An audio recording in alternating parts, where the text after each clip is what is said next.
Thank you, Riv. Solid win there for Gravity, picking up another win. I do want to take a look at the bot lane, though, because we've criticized Nien for his inability to lane straight up. However, this time around, comes out with the CS advantage early on. Yeah, I mean, early on with the Sivir matchup, he was able to withstand the early shove from Vayne, use the advantage of like all of Sivir's AD that can be used in the mid game, but then ultimately they still died when the fights ended up beginning, so it doesn't count in the long run. Time to quote Skara: up until they lose, Nien was winning the lane. Absolutely. But then they lost the all-in 2v2. Yeah, a little bit unfortunate there. You know, I do also, though, want to look at Porpoise and what he was talking about before the game started. In the video we had of him where he talked about teammates struggle to find the play style, what they really want to do, and which jungler is going to support that play style. It was Rek'Sai last split for him.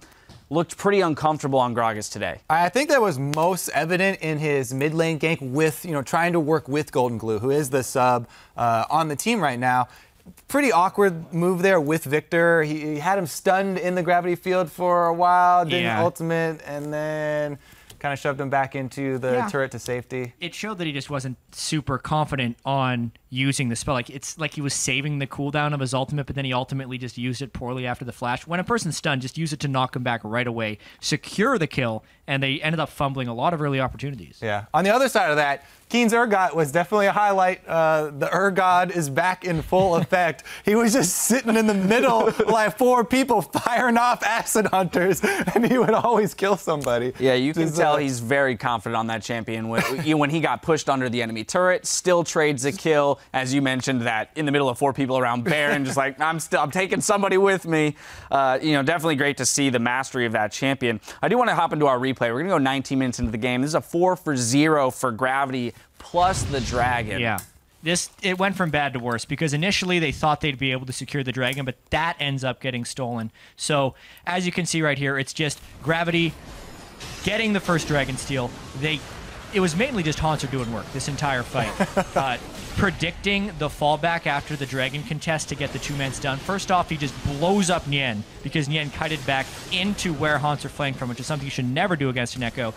That was the main mistake, but Bunny Fufu with the Shepherd's Crook gets him back. To me, this game was really funny, but that was the best part because Haunter makes these awesome plays. He's like, kills this main target. He's got all the DPS dead, switches over and gets another kill. Then he fails his flash, and Bunny's like, all right, I gotcha. Let me hook this other one into your queue for you to clean it up. Don't worry, you still get the triple. Got to do all the work as the support there. Lastly, this Gravity squad here is going to have to go up against TSM tomorrow. So when you talk about, strength of opponent, switching from Team 8 to TSM tomorrow, this is definitely going to be a step up for them and really putting the nail in the coffin as to whether or not this is a contender team. We've been back and forth on that topic a few times. Are they at that level? Are they still evolving with their new shot caller and moving into the roster? Yeah, I'd say based on this game, they're definitely looking like an improved version of their former selves with the 2 roster changes. Move has proven to actually be a pretty good replacement, and their shot calling hasn't suffered too much with Bunny taking the reins from St. Vicious.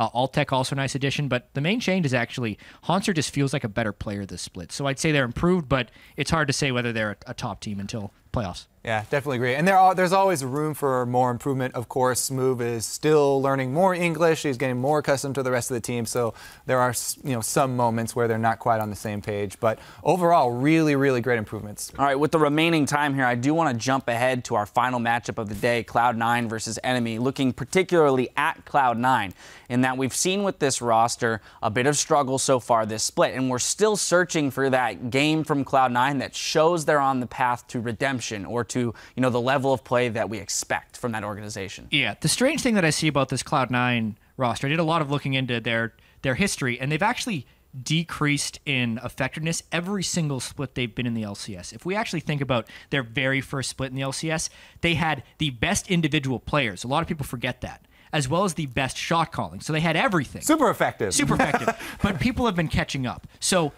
last split, a lot of the players were on the same level as the Cloud9 players, but they still had the shot calling. And now they've lost that.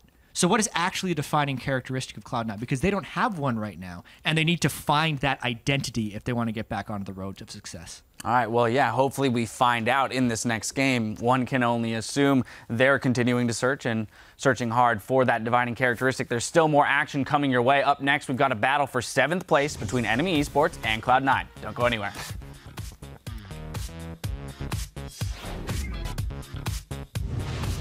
We've played this comp a lot in scrims, so we know what it's like. Just play the team fight and use the Sivir ultimate to our advantage, and we got this, guys. Yep.